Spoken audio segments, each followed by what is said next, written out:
Donc je vais vous parler de l'axe intestin-cerveau et vous allez voir qu'il y a des recoupements avec les deux conférences précédentes. Et en particulier, nous nous sommes intéressés, comme tout le monde ici, à la régulation de la glycémie, bien sûr dans le cadre de l'obésité et du diabète. Donc je ne vais pas revenir là-dessus, je vais gagner un petit peu de temps. La régulation de la glycémie, c'est quelque chose de très fin et de très précis, et lorsqu'elle s'élève, on va vers le diabète et ses effets délétères. Donc il y a des organes qui utilisent le glucose, et puis pour maintenir la glycémie, lorsqu'on n'est pas en train de manger ou de digérer, il y a des organes qui produisent du glucose. Le foie, tout le monde sait que le foie produit du glucose. Nous avons tous appris que le foie est le régulateur principal de la glycémie, etc. Mais c'est un tout petit peu plus compliqué en fait, parce que deux autres organes sont capables de produire du glucose. Le rein, c'est connu depuis assez longtemps, l'intestin depuis un peu moins longtemps, mais maintenant, quand même, ça commence, 15 ans maintenant. Donc ces trois organes peuvent produire du glucose et participer à la régulation de la glycémie. Et pourquoi ces trois organes sont capables de faire ça? Parce que ce sont les seuls organes du corps qui expriment cette enzyme, la glucose-6-phosphatase, qui peut hydrolyser le glucose-6-phosphate et qui peut provenir soit d'un stock de glycogène dans le foie, soit de la fameuse néoglucogénèse, donc la synthèse de glucose à partir de composés non carbonés. Et vous voyez que cette enzyme peut reproduire du glucose pour libérer du glucose dans le sang. Il n'y a que ces trois organes-là qui peuvent le faire. Vous voyez l'unité catalytique de l'enzyme qui est ici, donc ça c'est un western blot. Vous voyez, elle est exprimée dans le foie, dans le rein, dans le duodénum, le jéjunum, et puis également dans le côlon, ça dépend des espèces. Chez l'homme, c'est exprimé jusque dans l'iléon, mais c'est quelque chose qui maintenant est reproduit chez tous les animaux supérieurs, depuis le poisson, le poulet, jusqu'à l'homme. Alors la question qu'on s'est posée ensuite, c'est que peuvent représenter ces organes en termes de production de glucose par rapport au foie, donc le champion de la production de glucose. Donc on a fait les études à l'état nourri, que vous voyez ici sur la gauche, et lorsqu'on mesure à l'aide de traceurs métaboliques la production de glucose de ces organes, à l'état nourri, je veux dire c'est juste à la fin de la digestion du repas, donc quelques heures de jeûne, ce qu'on appelle le début de l'état post-absorptif, et vous voyez que dans cette situation, si l'animal a mangé de la nourriture riche en carbohydrates, comme la nourriture humaine actuelle, c'est le foie qui est le champion, 80% du glucose produit sort du foie. Mais le rein déjà contribue, et puis l'intestin également un petit peu. Le rein c'est significatif, c'est jamais moins de 15%, l'intestin c'est entre 5 et 10%. Mais si on met l'animal à jeun, vous voyez que cette fois-ci c'est le rein qui devient le principal contributeur. Donc ça c'est une notion qui confirme des vieilles données chez l'homme, lorsqu'on fait jeûner les gens très très longtemps. Mais c'est le rein qui produit 50% du glucose. L'intestin augmente sa contribution, et le foie finalement n'est plus du tout le premier organe qui peut faire produire du glucose à l'organisme. Et en fait, la différence qu'il y a entre ces deux situations, c'est tout simplement le stock de glycogène qui est présent ici, dans le foie, mais qui n'est plus présent ici. Et lorsque le stock de glycogène est épuisé, ce qui prend une dizaine d'heures chez la souris ou chez le rat et environ 20 heures chez l'homme, eh bien cette fois-ci, il faut faire de la néoglucogénèse et le foie n'a plus d'avantage par rapport aux autres. Il a même un inconvénient majeur, et ça on le sait depuis très longtemps, à la fois chez l'homme et avec des méthodes génétiques chez l'animal. Lorsque le foie produit trop de glucose, c'est délétère. Ça fait qu'on va dériver vers la résistance à l'insuline et vers le diabète. Et ça, donc, c'est quelque chose qui a été démontré dans de multiples études animales et humaines. La question qu'il fallait se poser, donc le rein, il a cette importance particulière au cours du jeûne. Et la question qu'on s'est posée, c'est s'il pouvait y avoir une utilité de la néoglucose intestinale à l'état nourri, c'est-à-dire entre les repas et au cours de la nuit, puisque aujourd'hui, François l'a dit, on ne jeûne plus 48 heures, ce qui est bien dommage parce qu'on ne deviendrait plus obèse et diabétique. Mais c'est comme ça. Et donc, est-ce qu'il y avait une utilité? Alors pourquoi on s'est posé cette question? Parce qu'il y avait cette notion dans la littérature du signal glucose portal. Qu'est-ce que c'était cette notion? Ça avait été observé chez l'animal. Les gens avaient observé que lorsque des animaux étaient à jeun et qu'on leur perfusait du glucose dans la veine porte pour mimer l'apparition d'un repas, par exemple, eh bien ce glucose était détecté quelque part par le système nerveux péri-intestinal ou périportal, et il y avait un signal qui montait jusqu'au cerveau. Donc François a évoqué le nerf vague. Le nerf vague est en cause, mais je peux vous dire maintenant, on a démontré plusieurs fois chez l'animal, pour ce qui concerne le glucose, les nerfs splanchniques sont plus importants, et ça j'en ai la conviction. Les nerfs splanchniques et la moelle épinière transmettent les signaux glucose peut-être de façon plus importante que le nerf vague, ce qui n'est peut-être pas le cas pour tous les autres nutriments que je vais évoquer ensuite. Et puis ça coupait la faim des animaux si on leur redonnait à manger. Simplement le fait qu'ils aient du glucose dans la veine porte, donc indépendamment du GLP-1, du PYY, de la distension gastrique et de tout ça. Simplement, le glucose pouvait couper la faim. L'autre notion qui était très étudiée, c'était, donc il y a encore 20-30 ans, la notion que le métabolisme hépatique était contrôlé par le cerveau. Et donc on savait très bien, et ça a été beaucoup démontré, que le système nerveux, par le biais de la balance entre le système sympathique et parasympathique, pouvait contrôler la production hépatique de glucose. Donc le sympathique accélérait la production hépatique, le parasympathique la freinait et permettait de stocker du glycogène. Tout ça était très classique. Mais bien sûr, l'hypothèse qu'on a faite, c'est que si l'intestin pouvait produire du glucose entre les repas pendant la nuit, eh bien, il avait la capacité de tout faire. Il avait la capacité d'aller influencer la prise alimentaire au niveau du cerveau, et puis il avait la possibilité d'influencer carrément la régulation de la glycémie. Alors c'est l'hypothèse qu'on a faite, et je voudrais simplement vous montrer cette diapo, parce que d'abord c'est Claude Bernard, donc connaissons Claude Bernard, c'est une publicité pour l'Université de Lyon, puisque l'Université de Lyon s'appelle l'Université Claude Bernard. Et vous voyez que cette hypothèse que nous avions faite, en fait, était exactement à l'interface d'une hypothèse importante de Claude Bernard, enfin une hypothèse, plus qu'une hypothèse pour lui, il donnait sa définition de la physiologie. Et pour Claude Bernard, c'était la science des phénomènes de la vie comprenant la nutrition, l'innervation et la génération. Génération au sens de la reproduction. Donc pour Claude Bernard, il y avait 3 grandes familles de fonctions importantes, nutrition, innervation, reproduction. Toutes les fonctions physiologiques rentraient dans une de ces 3 familles, et c'est justement à l'interface entre ces 2 familles qu'on a pu démontrer finalement qu'il y avait bien quelque chose qui se passait lorsque l'intestin produisait du glucose. Et lorsque l'intestin produit du glucose à hauteur de 20%, donc comme si l'animal était à jeun, il se passe quoi ? Il est bien détecté dans la veine porte par un détecteur de glucose qui s'appelle SGLT3, donc qui est un analogue de SGLT1. Et vous voyez, ici, c'est la veine porte. Tout ce qui est en blanc, c'est des nerfs. Donc vous voyez, la veine porte, c'est une boule de nerfs. Il y a plein de nerfs là-dedans qui détectent plein de choses, qui ont beaucoup de rôles. Donc c'est SGLT3, le sensor du glucose. Et lorsque ce signal prend place, ça va alerter au niveau de l'hypothalamus, par exemple, les noyaux qui expriment l'alpha-MSH, donc on en a parlé ce matin, donc qui expriment POMC, et vous voyez qu'ils sont activés, et puis ceci est suffisant pour diminuer la faim et pour diminuer la production hépatique de glucose. Et donc la situation, en fait, quand est-ce qu'elle prend place ? Eh bien, elle prenait place, donc la preuve de concept, on l'a fait avec les protéines alimentaires, donc ces fameux régimes riches en protéines qui étaient réputés avoir des effets de satiété. C'est vrai chez l'homme, c'est vrai chez tous les modèles animaux qui ont été étudiés. Eh bien, c'est les protéines alimentaires qui, en fait, permettaient de générer ce signal glucose portal retard qui expliquait l'effet de satiété des protéines. Deuxième situation dans laquelle ça prend place, ce gastric bypass que François a évoqué.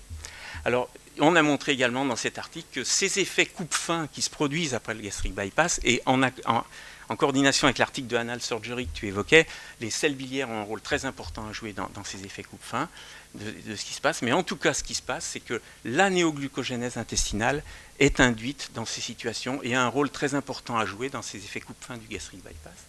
Et alors, de façon intéressante, bon, rien à voir avec un tsunami pour l'instant, mais ces résultats ont été reproduits maintenant par plusieurs équipes indépendantes dans plusieurs modèles animaux de diabète, tout pour ce qui concerne la néoglucogène intestinale et ce qui se passe au niveau du foie.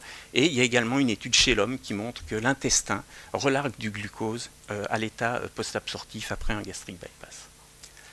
Les questions qui se posaient, c'est comment est-ce que les gènes étaient induits. Donc vous voyez ici par exemple après les protéines, eh bien les protéines ça induisait l'expression des gènes fortement dans l'intestin, comme si l'animal avait été à jeun, exactement. Et c'est vrai pour la glucosylsphosphate, pour la PEPCK, qui est l'autre enzyme régulatrice importante. Donc on s'est attaqué à cette question, je n'ai pas le temps de tout vous décrire, mais ce que je peux vous dire, c'est que ce que nous avons pu montrer, c'est que lorsqu'on mange un repas suffisamment riche en protéines, les protéines sont digérées jusqu'au stade dipeptide, tripeptide à l'intérieur du lumen intestinal, et bien sûr, elles rentrent ensuite dans le lumen, proprement dit, les entérocytes, qui continuent de les digérer jusqu'au stade aminoacide, mais une partie passe dans le sang et va jusqu'au foie. Ensuite, le foie finit de digérer tout ça, mais il y en a une partie qui passe, et cette partie qui passe est suffisante pour aller se lier au récepteur myopide. Le récepteur myopide, c'est le récepteur des opiacés, très connu, bien sûr, pour ses effets dans la douleur, mais également impliqué dans le contrôle de la prise alimentaire. Et l'intestin, c'est le deuxième endroit du corps après le cerveau où est exprimée le récepteur myopine. Lorsque ça se passe, on a un signal qui monte jusqu'au cerveau, qui alerte les régions du cerveau où sont connectés le nerf vague justement et les fameux nerfs splanchniques à la moelle épinière. Dans un deuxième temps, le cerveau, par le biais d'un neuromédiateur parasympathique qui est le VIP, induit les gènes de la néoglucogènèse intestinale par un mécanisme AMP cyclique dépendant qui est vrai aussi dans le foie et dans le rein, enfin pour l'AMP cyclique, hein, pas pour le VIP bien sûr. Et c'est dans un deuxième temps, lorsque les peptides ont fini d'être digérés et que ces deux acides aminés très importants, la glutamine et le glutamate, qui sont les substrats principaux de la néoglucogénèse intestinale, peuvent être produits et convertis en glucose par l'intestin, que le signal glucose va pouvoir aller jouer son rôle au niveau de l'hypothalamus, son effet coupe-faim. Donc vous voyez, il y a un double dialogue, un premier dialogue par les nutriments et un deuxième dialogue avec le glucose.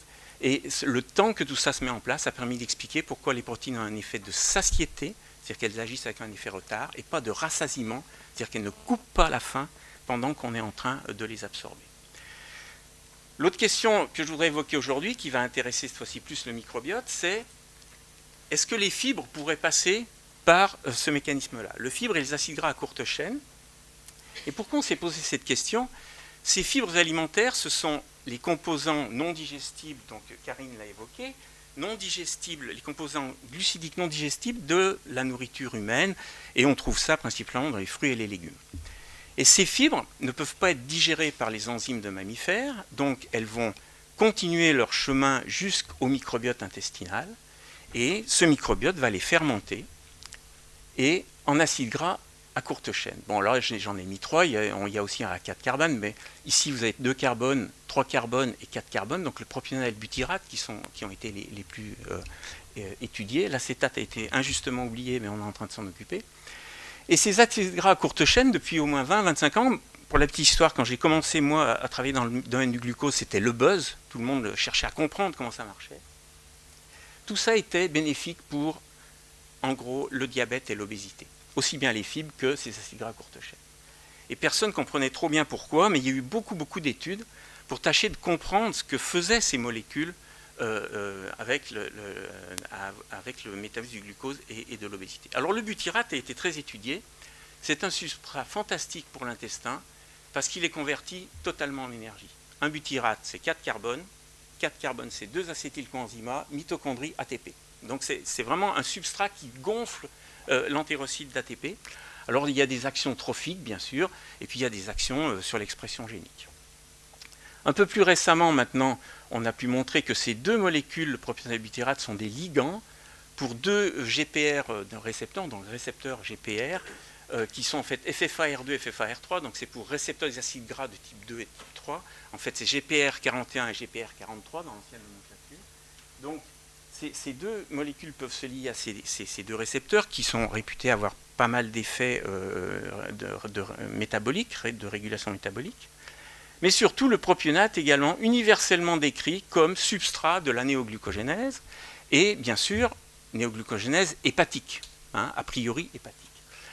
Donc il y avait un paradoxe que personne ne comprenait, c'est qu'on avait des substrats qui fournissaient de l'énergie à l'organisme, on avait un substrat qui fournissait du glucose à l'organisme, on avait des effets anti-obésité et anti-diabète. Alors c'était a priori très difficile à réconcilier avec ce qu'on savait, notamment sur le rôle du foie. Alors c'était difficile à réconcilier, sauf si on prend en compte le fait que le microbiote est produit dans le lumen, les acides gras à courte chaîne sont produits dans le lumen intestinal, le foie est à distance et entre les deux il y a la muqueuse intestinale. Donc l'hypothèse qu'on a considérée, c'est que le propionate, produit à l'intérieur du lumen, allait dans la muqueuse être converti en glucose, de façon à aller directement signaler au cerveau des effets bénéfiques, au lieu d'aller jusqu'au foie pour être transformé en glucose mauvais pour la santé métabolique. Et c'est exactement ce qu'on a pu démontrer grâce à des traceurs métaboliques.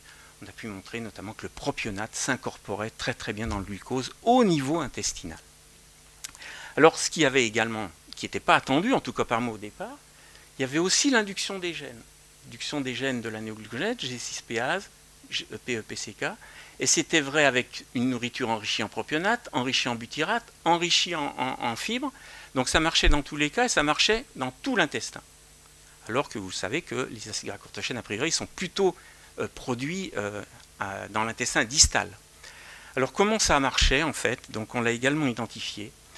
Et comme pour les protéines, le premier signal qui se passe lorsque les fibres sont converties en acides gras courte chaîne dans l'intestin distal, eh bien c'est que le propionate peut aller se lier au récepteur FFAR3.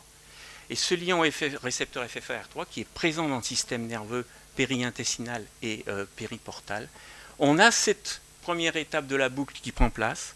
Et puis ensuite, on a une autre chose qui est importante que j'allais oublier de vous dire, c'est que le butyrate a également un effet de renforcement de l'expression des gènes par son effet AMP cyclique dépendant, donc qui n'est pas lié au système nerveux. Mais une fois que tout ça est mis en place, que les gènes sont induits, le propionate est lui-même un substrat pour la néoglucogénèse. Et comme le système nerveux est impliqué là-dedans, c'est ça qui permet d'expliquer que le propionate, bien que produit dans l'intestin distal, induit l'expression des gènes dans toute la longueur de l'intestin, donc ça fait un intestin super producteur de glucose. Donc ça, c'est l'effet du glucose. Alors qu'est-ce que ça fait chez les animaux? On a fait ça, bien sûr, avec une nourriture high fat, high sucrose, dans le contexte d'obésité. Et puis on a fait ça chez des souris sauvages et des souris dont on a, par des moyens génétiques, délété le gène, enlevé le gène spécifiquement dans l'intestin.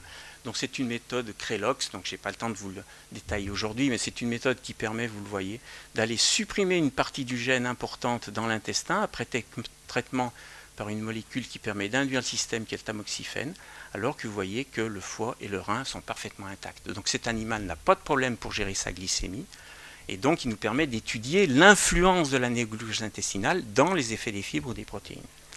Et regardez ce qui se passe pour les fibres sur la prise de poids avec un régime riche en graisse.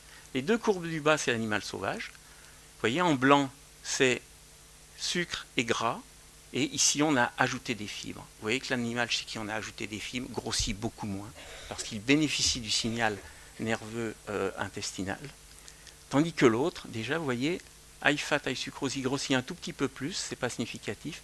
Mais si on donne des fibres, il grossit même encore un tout petit peu plus. C'était paradoxal, mais ça voulait dire quoi? Ça voulait dire que ne bénéficiant pas de ce signal de gestion du poids, qui marche en fait beaucoup par la dépense énergétique, eh ben, l'animal il récupérait un peu d'énergie en plus. Et qu'est-ce qui se passait en fait au niveau du tissu adipeux? En fait, ce qui se passe, c'est que l'animal wild type, vous voyez, est incapable de stocker de l'énergie dans son tissu adipeux. Il brûle son énergie ingérée, alors que l'animal qui ne bénéficie pas du glucose portal, lui, stocke dans le tissu adipeux. Question importante, c'était de savoir s'il y avait un rôle de la composition du microbiote. Rôle de la néoglucogèse, on était sûr, mais comme on voulait le publier dans une bonne revue, on s'est dit, ils vont nous poser la question, donc on l'a fait. Donc, je pense que ça a été magnifiquement expliqué par Karine. En fait, ceci c'est l'analyse du microbiote donc faite par Frédéric Backhead, qui est un spécialiste du domaine, chez nos animaux sans fibres, nourris sans fibres, les sauvages et les chaos. Et vous voyez que sans fibres ou avec fibres, la situation est radicalement différente. Ici, comme l'a dit Karine, peu diversifié le microbiote, et puis ici, plus diversifié. Donc quand on donne des fibres, il y a une diversification des microbiotes. Vraiment, vous voyez qu'il y a un shift dans la composition. Et par contre, ce que vous pouvez voir déjà, c'est que ça ressemble beaucoup, sans fibres et fibres, pour le wild type et le IG6PC-. C'est-à-dire qu'il y a le même type de changement du microbiote chez ces deux animaux. Plus simple, donc elle l'évoquait également, c'est vu d'avion un petit peu, mais si on étudie les Firmicutes et les Bacteroidetes, qui sont des grandes familles, des grands phylums de ces bactéries, Firmicutes sont traditionnellement associés à l'obésité humaine également, les Bacteroidetes à la minceur et à la santé métabolique. Vous voyez, les Firmicutes sont hauts avec la nourriture riche en graisse, ils sont diminués par les fibres, c'est vrai chez l'animal sauvage, c'est vrai chez l'animal chaos. Les Bacteroidetes, les bonnes bactéries associées à la minceur, sont faibles chez les animaux obèses et sont augmentés par les fibres. Donc tout allait bien, tout était correct. Vous voyez que c'est à peu près la même chose qui se passe dans les deux types d'animaux, sauf que ceux-ci sont parfaitement améliorés sur le plan métabolique et obésité, et ceux-ci ne sont pas du tout améliorés, voire ils sont même un peu détériorés. On peut également faire un commentaire sur cette corrélation entre le propionate et le Bacteroidetes. Donc Bacteroidetes associés à la minceur, ce sont des bons producteurs de propionate. Vous voyez qu'il y a une corrélation, donc a priori on est très content, elle est positive, mais si on regarde un tout petit peu plus que simplement la corrélation, on s'aperçoit que qu'est-ce qui se passe pour une production de propionate avec un Bacteroidetes à 60%, donc ça c'est un microbiote de mince, ou à 20% de Bacteroidetes, qui est un microbiote d'obèse. Ben, vous voyez que la proportion, finalement, c'est presque pareil. Le propionate, ici, c'est 0,06, ici, c'est 0,08. C'est pas ça qui peut vraiment changer le truc. Ce qui est vraiment le plus important, c'est qu'on ait mangé ou non des fibres. Donc ça, c'est un point très très important et qui nous a permis de dire que la composition du microbiote en soi est beaucoup moins importante que la néoglucogénèse intestinale. Alors, une chose intéressante, la dernière chose qu'on a étudiée, c'est est-ce qu'il y avait d'autres métabolites microbiote qui pouvaient être intéressants dans ce qu'on étudiait. Alors, pourquoi en fait, c'était une observation complètement au hasard, je ne m'y attendais pas. Mais quand on a étudié les métabolites dans notre première étude, on s'est aperçu d'une chose, c'est que le succinate augmentait de façon énorme, à la fois chez les souris wild type et chez les souris KO. Mais de façon très importante et même plus importante que les acides gras à courte chaîne. Donc c'était même assez surprenant. Alors pourquoi c'était intéressant cette augmentation? C'est que si on s'intéresse un peu au métabolisme bactérien et du propionate et intracellulaire, donc intra-entérocytaire. Vous voyez que les bactéries en fait utilisent le succinate pour produire du propionate, hein, et le pyruvate est le précurseur du succinate. Donc vous voyez que ce propionate ensuite il rentre dans l'entérocyte, il est converti en méthylmalonyl-CoA, il y a 3 ou 4 réactions enzymatiques pour faire du succinyl-CoA. Le succinyl-CoA ensuite s'incorpore dans la mitochondrie. C'est une différence entre la néoglucogénèse de l'intestin et celle du foie, c'est que celle de l'intestin passe par la mitochondrie et par le cycle de Krebs, et puis ensuite on a la production de glucose.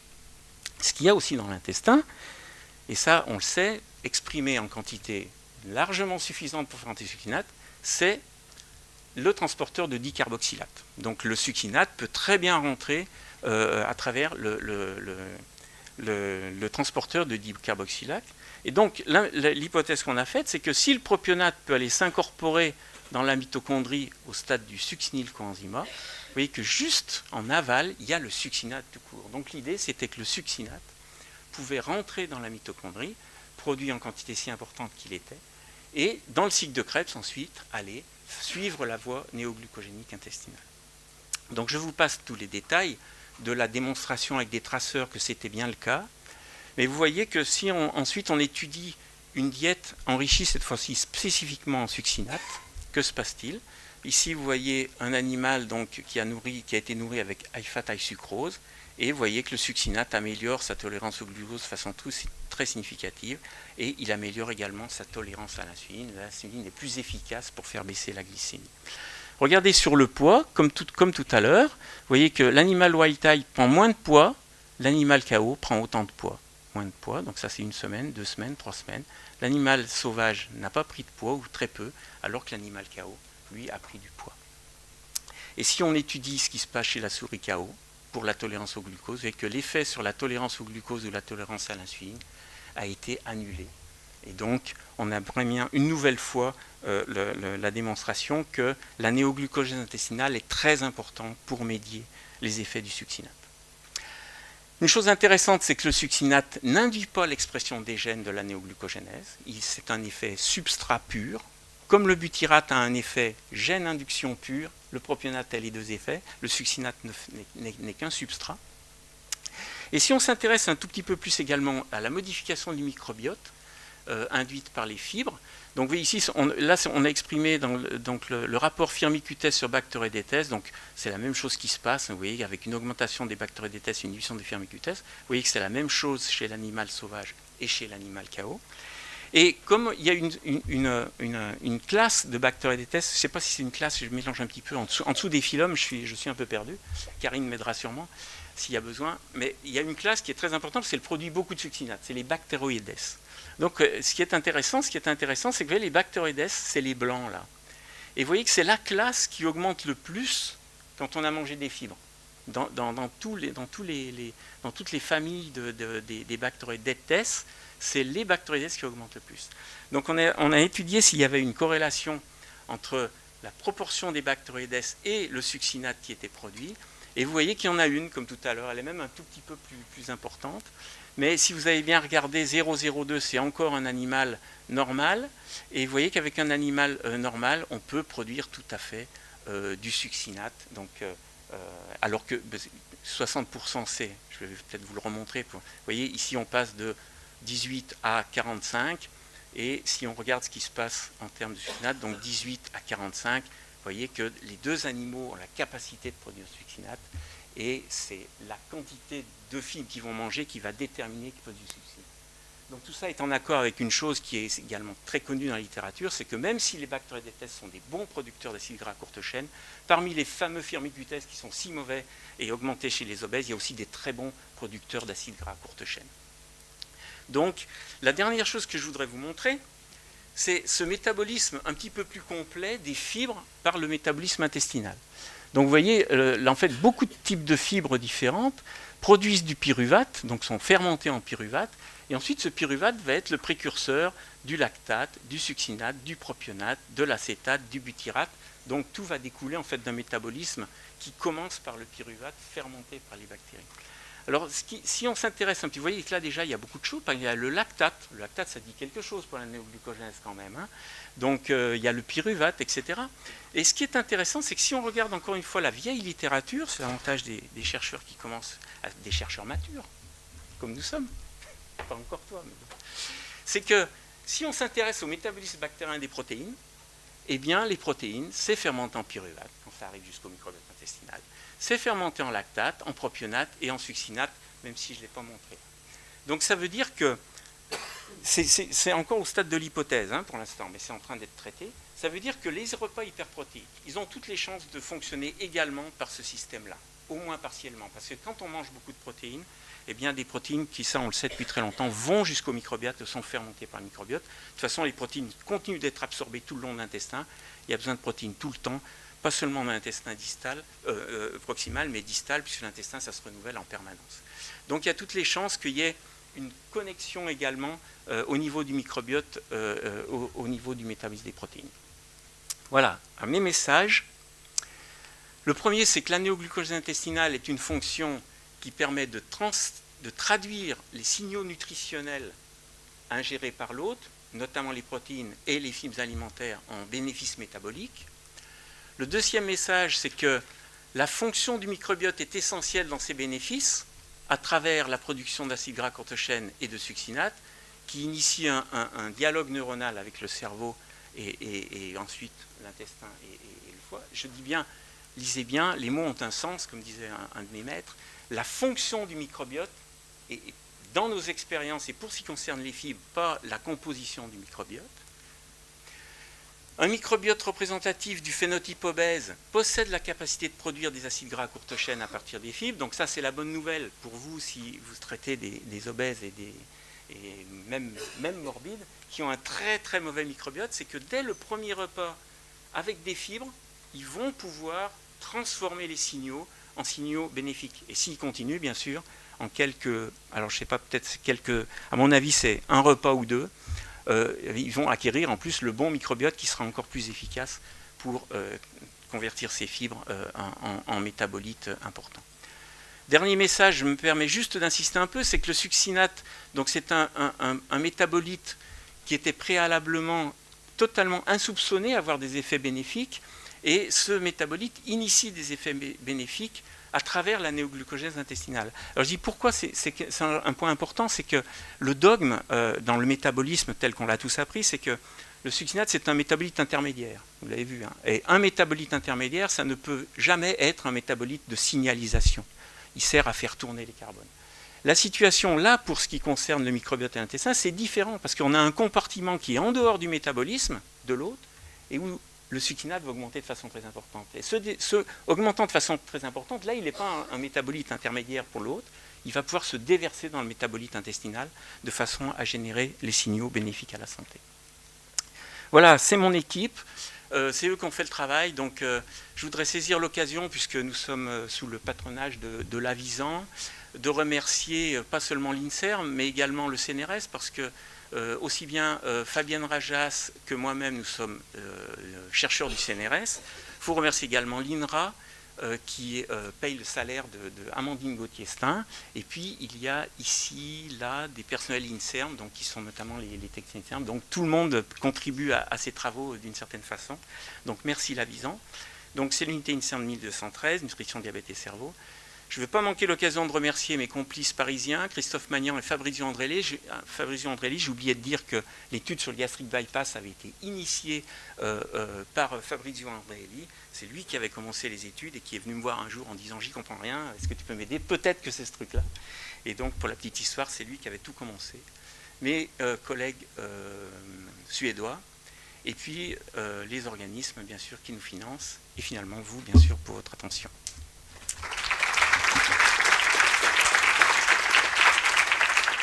Juste une question sur les fibres. Quelles données, tu sais, c'est un monde, le monde des fibres, entre solubles, fibres solubles, insolubles, etc. Est-ce que tu es capable aujourd'hui d'aller plus loin dans le type de fibres, etc., ou c'est encore... et notamment sur les productions métaboliques, parce que je pense que c'est un enjeu futur vraiment important et qui pourrait avoir des conséquences sur justement la nutrition chez les patients. Écoute, pour l'instant, on n'a pas fait différents types de fibres. Le dogme, c'est que les fibres solubles sont fermentées rapidement. Et donc, notamment, elles vont jusqu'au microbiote, elles sont fermentées rapidement dans ce que j'ai évoqué. Ce que je sais par contre, et ça on retrouve très bien la littérature, c'est que les fibres insolubles, contrairement à un autre dogme qu'on entend partout, sont fermentées également. Simplement, ça prend plus de temps. Donc c'est extrêmement intéressant parce que ça veut dire que les fibres, elles ont la capacité de générer ce signal très très longtemps. À mon avis, plus longtemps que les protéines. Les fibres solubles sont d'abord fermentées et ensuite les insolubles plus lentement mais vont continuer de générer le signal.